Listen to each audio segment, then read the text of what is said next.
You have so many things you could be doing with your time. Prabhupada said, Prabhupada, the founder of the Hare Krishna movement and my spiritual master, there's this word in Sanskrit, I'm sure that it's an in-house crowd, most of you know it, this word darshan. And we know that darshan means to see. So, and we're thinking correctly, we'd like to come and see Krishna. But Prabhupada said it's reciprocal, that we like to see Krishna, but Krishna likes to see us. He thinks, you could have been, I don't know what, bowling or, I don't know. No. You're on, the social media doing whatever you're doing.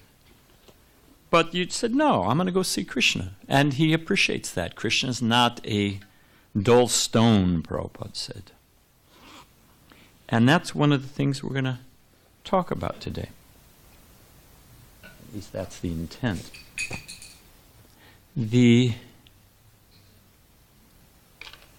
Well, let's do this. Namaste Narashingaya Pralalada Ladayani Hiranyakasipo Bhakshaya Silitam Kanakalaye Ito Nishinga Parato Nishinga Jato Jato Jame Jato Nishinga Bahir Nishinga Hidaye Nishinga Nishinga Madim Saranam Prapade. That is a mantra to the invoking the presence of Lord Nrsingadev. Well, let's start with this. There are different concepts of the absolute. Well, this was caused by this. Well, that was caused by that. That was dependent on that, and that was... And if you go all the way back, the Sanskrit term is sarva karana karana, if you go to the cause of all causes. So people will generally accept that there's a cause, there's an original cause. Now, what is the nature of that cause? Some people will say that it's just random laws of physics, everything happened by chance, and ultimately the universe is empty and silent. There's that. Now, others will say that there is an absolute truth. But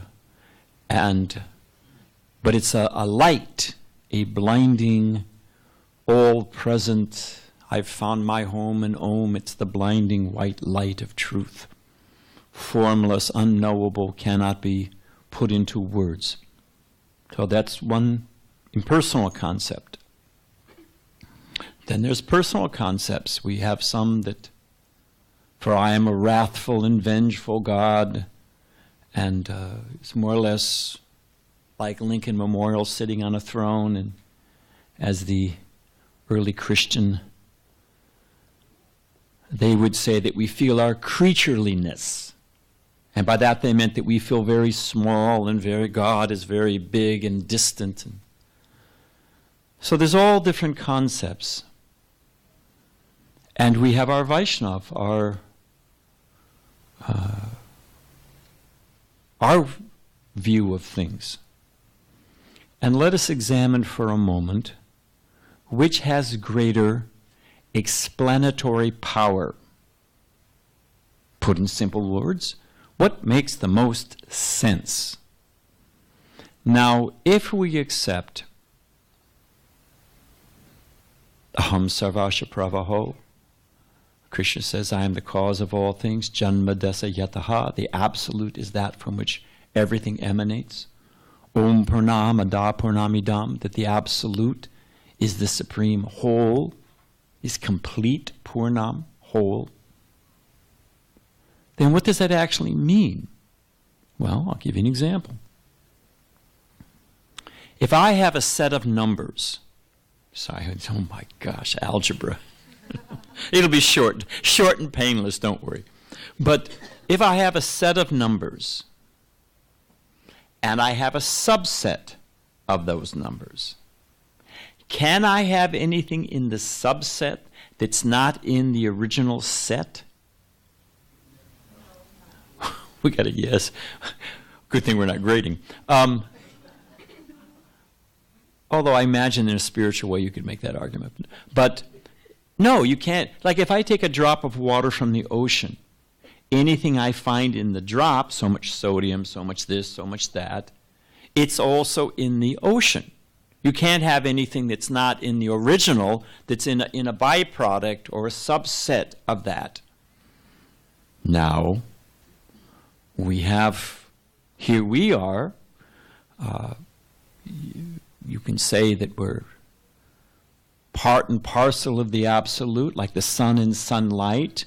We are spirit, God is spirit. What is it? Nitya Nityanam, Chaitanya Chaitananam. That I'm eternal, you're eternal, we're all eternal. However, Eko Bahanam Yova Dadati Kaman, from the Katha Upanishad, there's a chief eternal who maintains all the others. So we are dependent on byproducts of, although same in quality, the difference in quantity is immeasurable, like a drop of water in the ocean. So we're spiritual, God is the supreme spiritual Krishna. But here's the point I'm trying to make.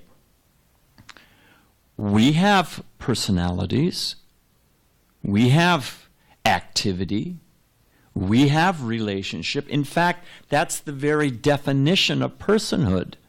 Don't treat me like a number. I'm not a robot. I'm an individual. I have my personality. I have relationships. That's what defines the meaning of life. No man is an island unto himself. So how is it that the absolute truth, the cause of all causes, you can shut the door, what do we do? The cause of all causes, the absolute truth, doesn't have any form, doesn't have any personality, doesn't have any relationship, is simply some shining light, or something that we're afraid of. We wouldn't really want to meet him in a dark alley lest he cast a thunderbolt or send me to burn forever in hell. Or as the materialists say, the atheists, they'll say that everything came from a singularity, from a intensely small, infinitely small, intensely heat, a singularity, a tiny point. That guy at MIT, I forget his name, Gould, Stephen Gould, whatever, that the creation, existence is the original free lunch, that everything came from nothing. What has the greater explanatory power? That as we have personality, we have relationship, if God is complete, full, absolute, there must be a personal aspect of God. God must have relationships, personality. Otherwise, how do we have something that he doesn't? But the way Krishna, or the Absolute, God, the Supreme Personality of Godhead, he also has anger. What? How is that? He's completely pure, completely good. How can God have anger? Well, how can we have something that God doesn't have? But when manifest enough, Krishna describes in Bhagavad Gita that anger is one of the gates to hell. The memory becomes bewildered. We have passion killings. People do so many things from small to large, out of foolishness of anger, influence of anger. But today is the appearance day of Lord Nrsimha. Nrsimha means half man, half lion. We're going to go into that in just a minute. But it is the manifestation. Lord Nrsimha Dev is Krishna's in an angry mood. But when Krishna becomes angry, everyone benefits.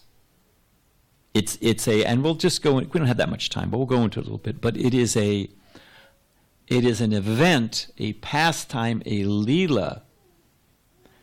Prabhupada gave the example. Here's one of my little friends. Don't worry about it. You get you can say you get 3 shots. 3 shots. No problem. I raise kids. I know what it's like. Somebody can keep score. We'll see how long he lasts. Anyway. No, Prabhupada said one time, Krishna protects the mothers. It's not so easy. Anyway, let's do this.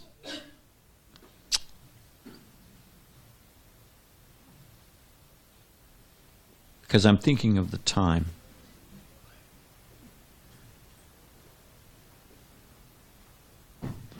There was a great devotee. Another important feature, that if ultimately the absolute truth, the cause of all causes, to be complete, to be full, to be the source of all things, has a form, then and activities, shouldn't those activities be amazing? Should it be like, you look on your Facebook and, I went to the Tijuana and got drunk and threw up in my shoes. Or, whatever people post on there, or whatever. If there's actually a supreme cause of all causes, who's complete, who therefore has a form and pastimes and activities, should they be petty like ours? Should they be insignificant? Shouldn't Krishna be, as the word Krishna means, all attractive?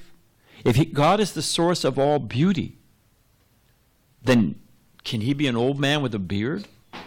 I mean, I don't offend anybody, but suppose, who's young and fresh? Mukunda. Zap! You're 80 years old with a beard and a cane and 50 diseases. Will you take it? Oh, he's renowned. He'll think, all right, whatever Krishna sends, but nobody would sign up for it, So God is an old man with a beard. It comes from this. It's anthropomorphism. It's projecting, well, God is I had a father, my father had a father, my father's father had a father. And if you go back, and after a while, their gray hair, their beard, wrinkles. So God is the original cause of all cause, the original father. He must be an old man with a beard. But Brahma Samhita breaks us out of that material concept. It's one of our source books. It says, what is it? Purana Purusham Navayovanam Cha. That although the Absolute is the oldest, Purana Purusham, the oldest person, Navayovanam Cha, he's always a fresh youth, because he's also simultaneously the most beautiful. So God is the all-powerful. Whoever's the president now, how long are they in office for? Who knows? At the most, perish the thought, at the most, 8 years, something like that, And then who can ever, 5 presidents back, who can name? Oh, I don't know, man, I have to look it up. Google it on you, see who's up. But if Krishna is if the cause of all causes, the absolute truth, God, is all powerful, then that power must be an awesome, amazing thing. And that is Lord Nrsingadev. He's the power and anger of God. And he comes as a half man, half lion. Now there's a reason for that. Half man, half lion. But the point I'm trying to make is that we do not, and we'll get into it a little bit later on if we have time, but we do not live in a static universe. That ultimately everything comes from a singularity and it happens by random chance, and or that, well, there's some kind of absolute and its only job is maintaining the laws of physics, just sustaining this existence. Or he's in an angry mood throwing thunderbolts. But that's 2. Don't worry about it. You got 1 more. Good luck. But what, or another idea, that God is just looking down, watching us, and answering prayers. Well, what do you call that somebody who's just spends his whole time looking in other people's windows to see what they're doing? Is a voyeur, a peeping Tom. You get arrested for that, isn't it?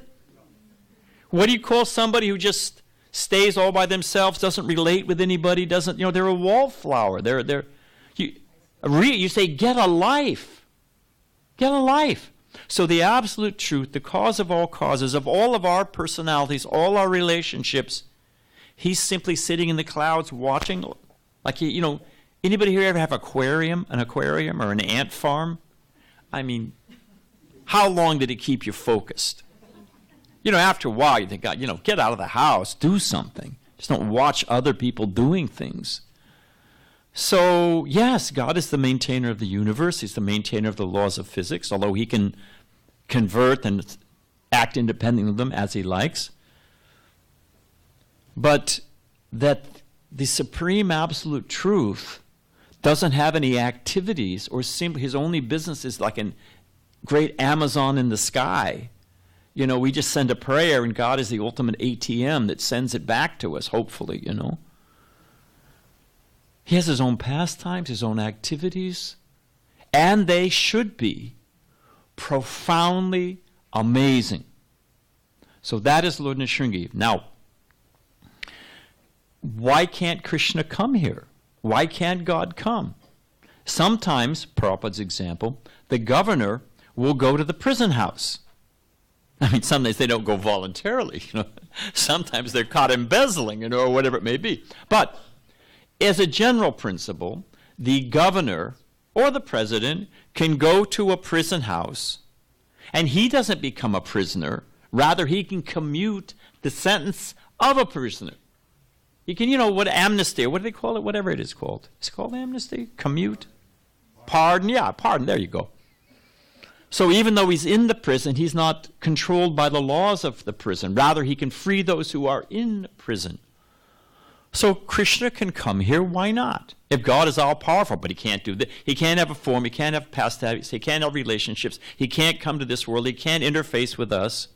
Oh, and then he's all-powerful? Please explain the seamless logic of that to me. So Krishna does come. And when he comes in the most amazing, profound ways. It's called avatar. Avatar means to descend, to come from a higher place down. So Krishna comes to this world, and just to show us how he cares for his devotees. So this is the history of a powerful yogi, and he wanted to control, I'm summarizing, he wanted to control all things.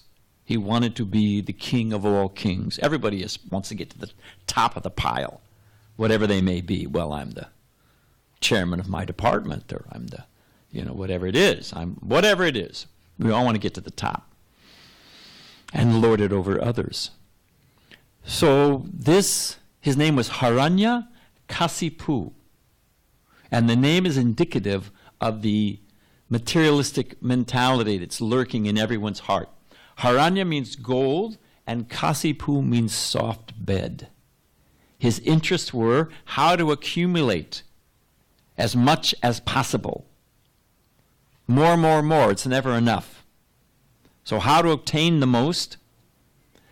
Gold, Hiranya, and Kasipu means very easy life and beautiful women. So these are generally speaking the aspirations when all is said and done. How to become the top, how to become the richest, how to enjoy. So he's the archetype materialist, Hiranyakasipu. And he approached Lord Brahma.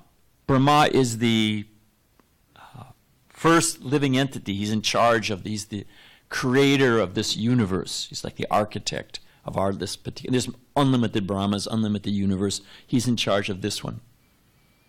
So he was approached by Hiranyakasipu, who'd performed great austerities and yogic penances and obtained great power, tapasa.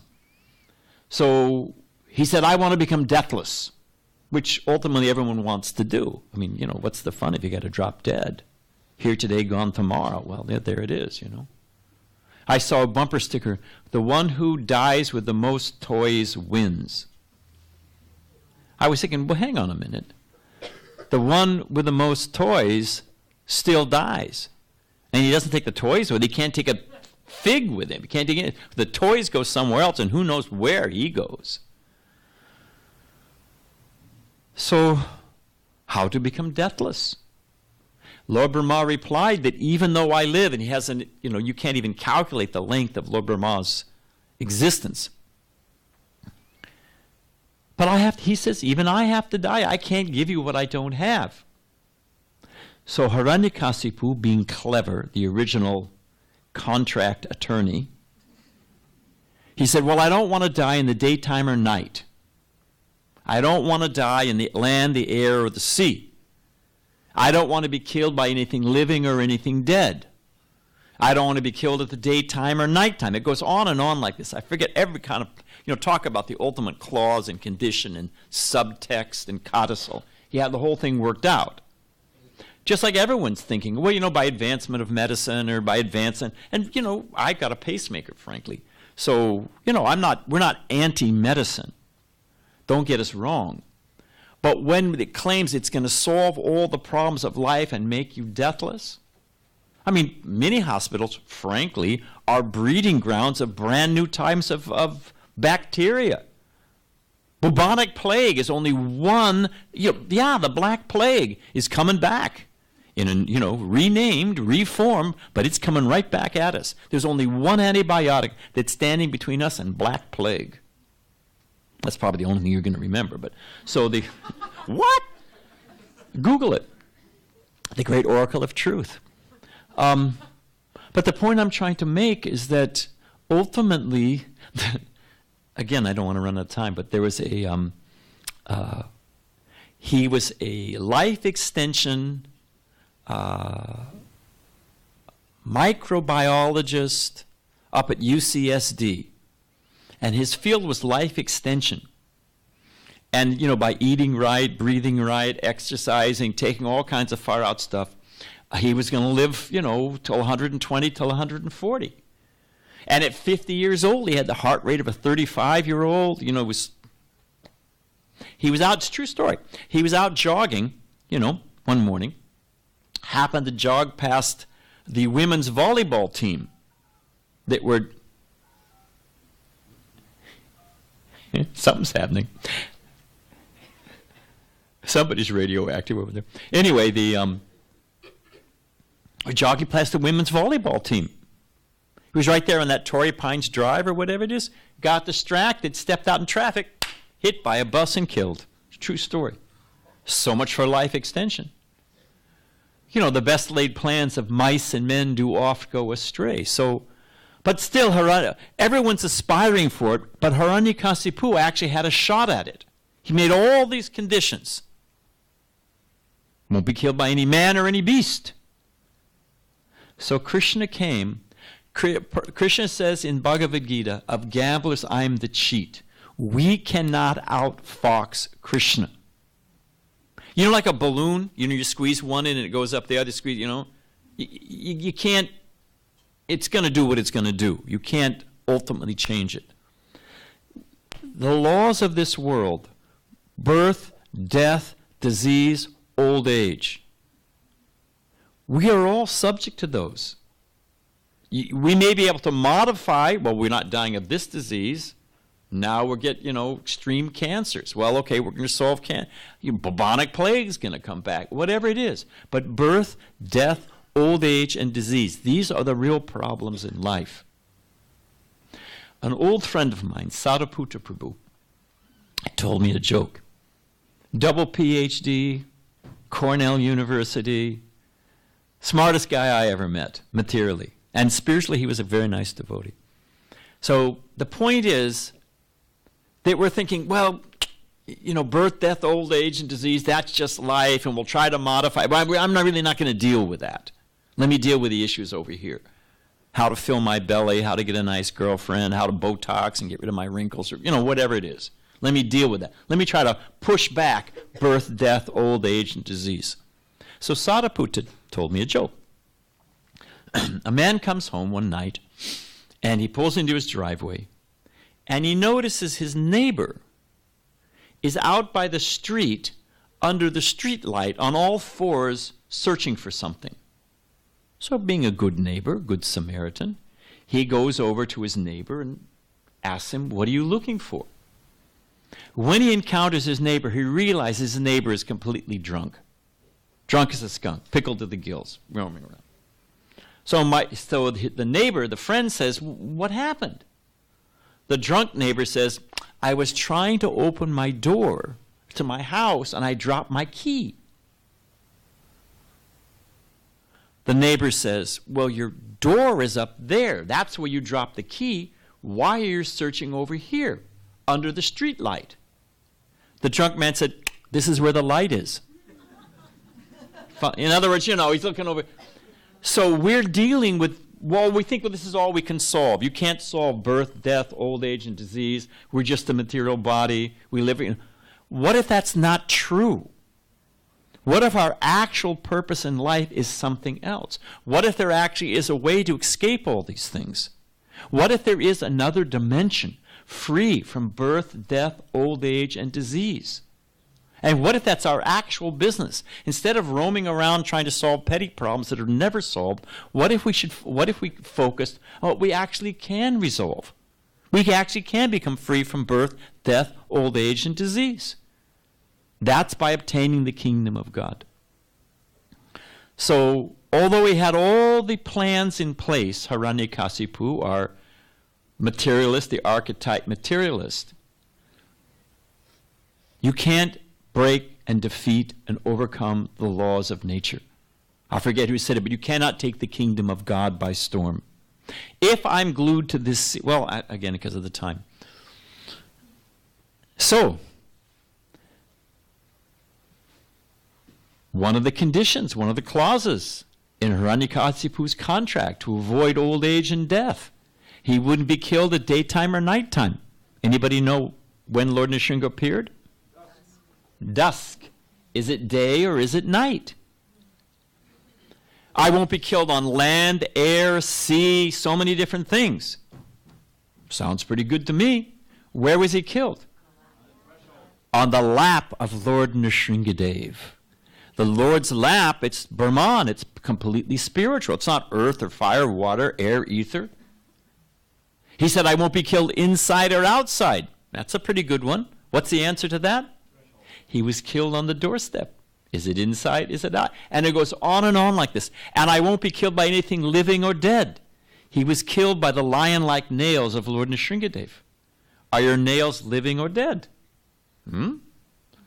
So in so many ways, we cannot.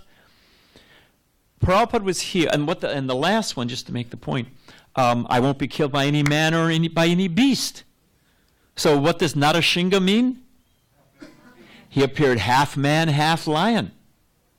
So Prabhupada was here in America in the 1976.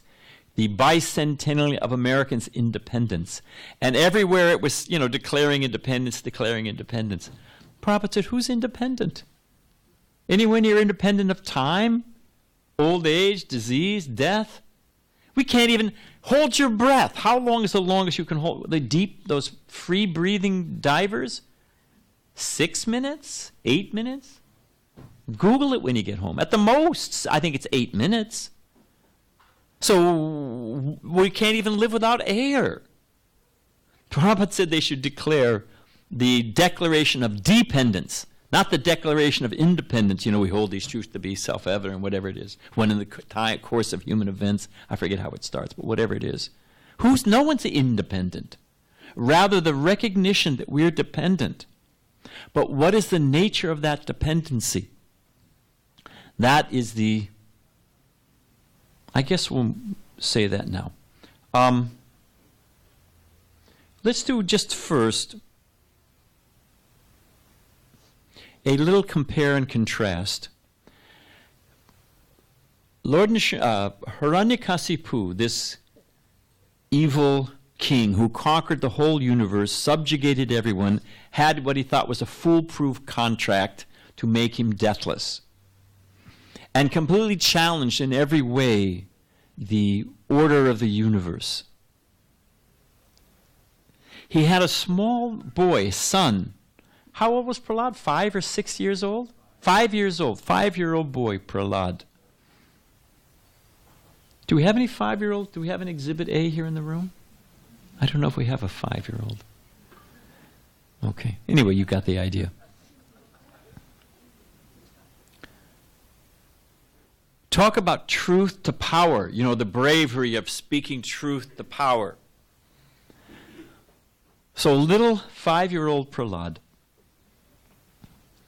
he was a great devotee of Krishna.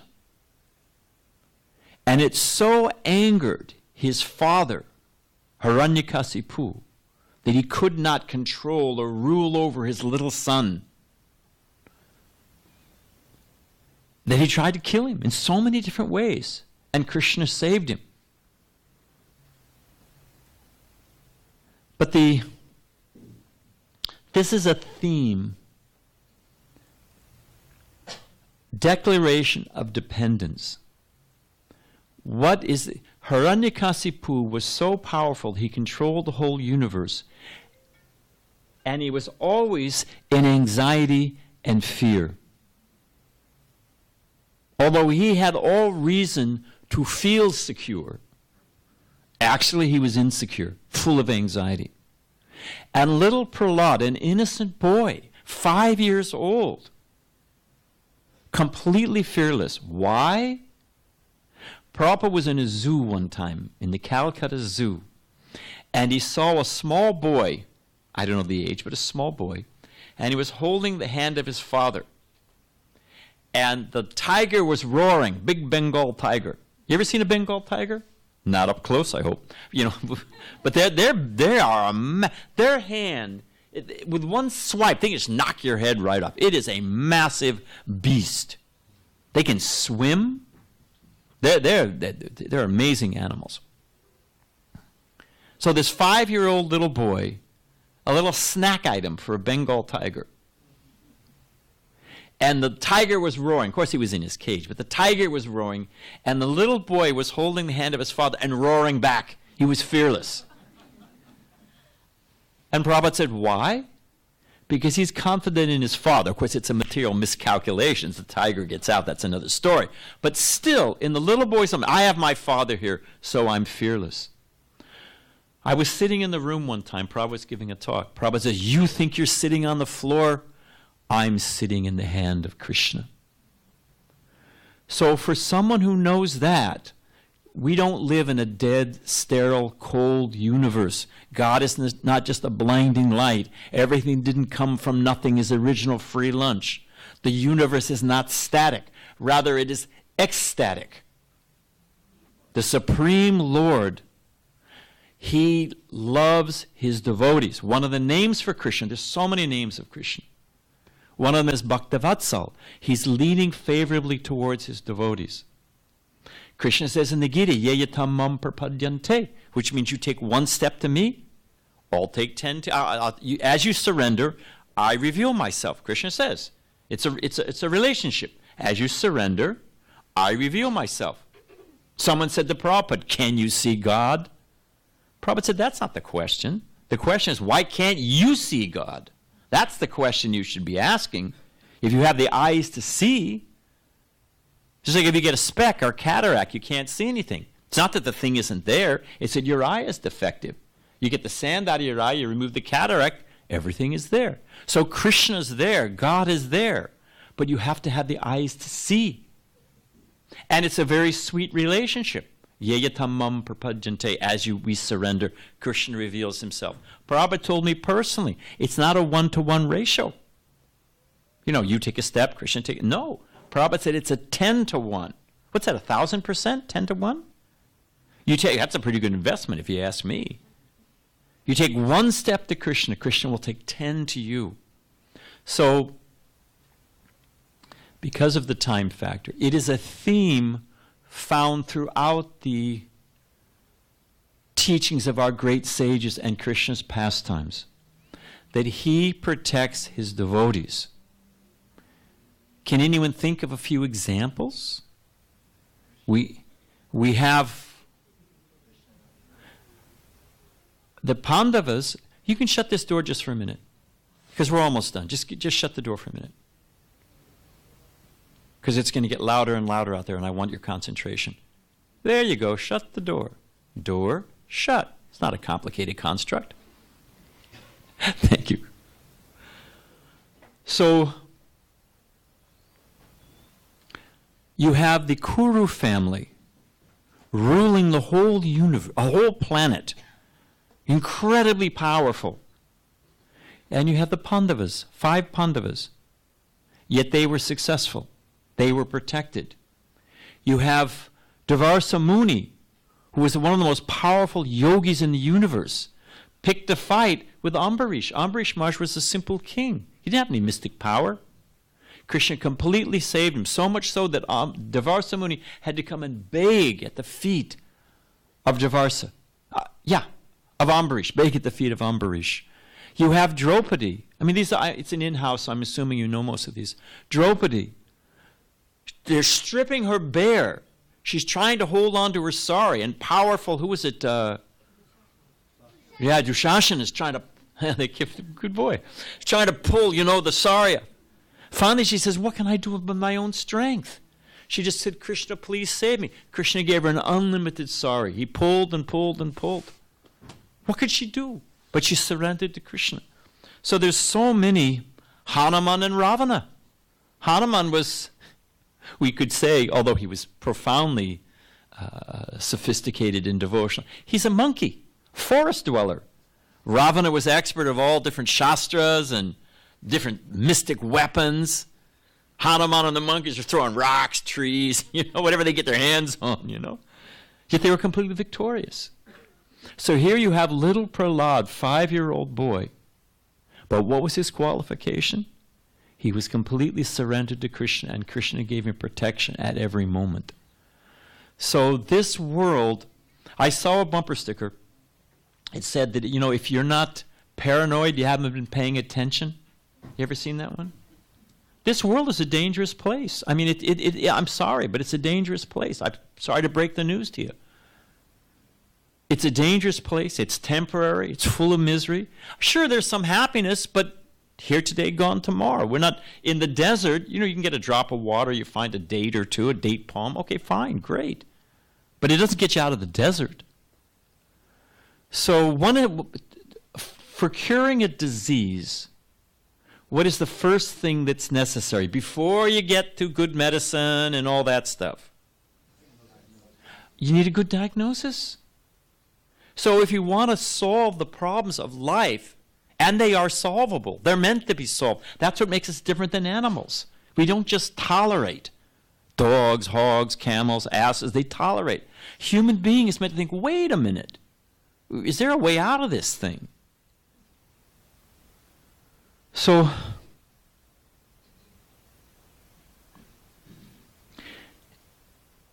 Prabhupada uses this analogy with Nardasringadev, the biggest of lions, the Adi lion, half man, half lion. There's the cat, and the cat is dealing with the kitten and dealing with the mouse, the rat. Now, both of them encounter the cat's teeth. How does the kitten experience the cat's teeth? Anyone seen? Yeah, right there, Yeah, he's carrying the kitten. And if you ever seen, the kitten will be purring. The kitten's feeling the loving attention of the mother. Now, the rat, how does he experience the teeth? Ouch. Yeah, it's the jaws of death. What makes the difference? Same teeth, same neck. What makes the difference? Different relationship with the cat. So this world, for the devotee who sees Krishna is the light of the sun and the moon, he's the pure taste of water, he's the original fragrance of the earth. What to speak of knowing that behind everything is Krishna? Krishna's hand. I have a hold of Krishna's hand. So for a devotee, this world becomes happy at every moment. It becomes completely free from death. Prabhupada was in Calcutta when the Japanese were bombing, actually it was the Indian National Army, was bombing from Burma. They were bombing Calcutta. Everyone was fleeing. Prabhupada said, well, death's going to come when it comes. He was just made some nice khichdi, offered it to Krishna. He was having his lunch, saying, well, if I go, I go. I was in Los Angeles in 1970 when, just so you don't get me wrong, somebody asked Prabhupada, if a devotee's fearless, why do we wear seat belts when we get in the car? Prabhupada said, devotees are fearless, but they're not fools. So don't misunderstand the point I'm trying to. I'm going to walk out in traffic and Krishna will protect me. No, it doesn't work like that. That's not Krishna's business. But I was in Los Angeles in 1970, and it was, as it comes up periodically, there's going to be the big one, and, buy property in Nevada because it's going to be seaside in no time, that whole thing. So it was going around, and they asked Prabhupada about it. Prabhupada said, don't worry about it. So Prabhupada was giving the morning class, and sure enough, there was a tremor, and the ground began shaking, the chandeliers were swinging, the doors were accordion, wooden stuff. The doors shook open. You could see the devotees dressing the deities. A couple of devotees, ran out. True story, ran out of the...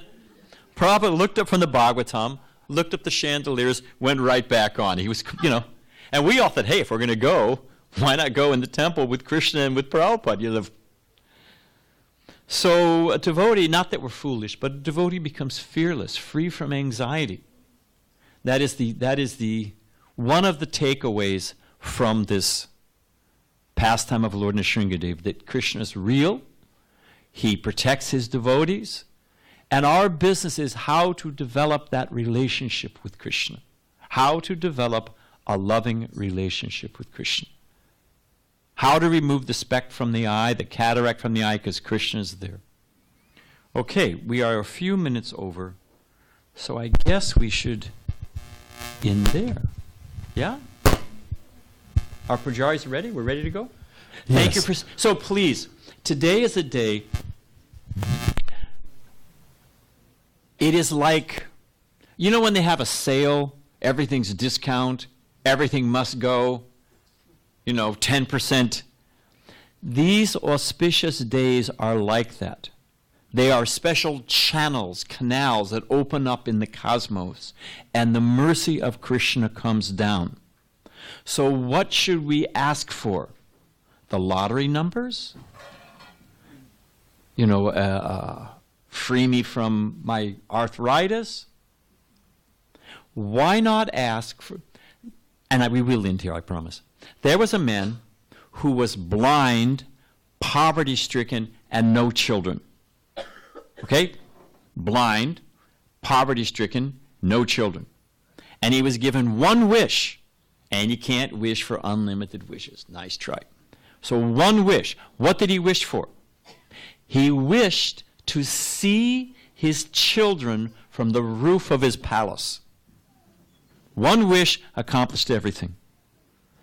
If we attract the mercy of Krishna by cleansing the heart, by becoming his devotees, all the problems are solved. So today is a day to pray for that. Krishna, how can I please you? How can I purify my heart? How can I, whatever's in front of you, whatever your problems, Krishna can clear them. Whatever my attachments, my anxieties, my fears, pray to Krishna. Okay, we can end there. Thank you very much. Hare Krishna.